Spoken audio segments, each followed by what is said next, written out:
Chasse au trésor, qui est-ce, puzzle de chefs d'État français et allemands, phrases à déchiffrer. Voici quelques-uns des jeux auxquels ont pu jouer les CM1, CM2 et 6e de plusieurs écoles biculturelles. Au départ prévu à la Citadelle, cet événement s'est fait au marché couvert de Bitche à cause d'une mauvaise météo.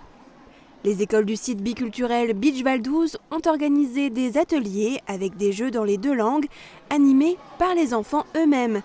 Ils ont invité de nombreuses autres écoles biculturelles du secteur et une école allemande.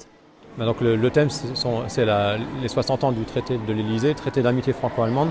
Donc pour nous, c'était important que les élèves découvrent un petit peu les différentes étapes de cette amitié franco-allemande, leurs différents acteurs, les présidents, les kanzlers, et qui travaillent en même temps toutes les compétences qu'on travaille d'habitude, donc la culture du voisin, la culture française, la culture allemande, et ce qui est la compréhension orale, la lecture de texte, réagir et dialoguer, qui mettent en œuvre toutes les choses qu'on travaille habituellement.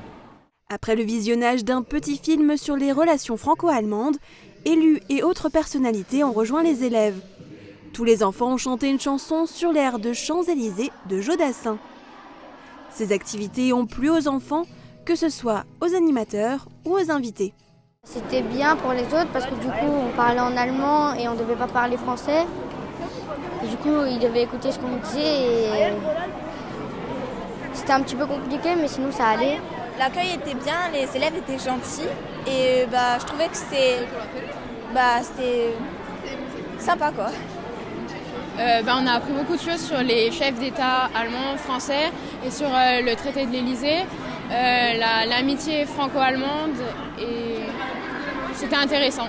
Les élus français et allemands, dont le maire de Lebach, ville jumelée avec Bitche, ont conclu avec un discours.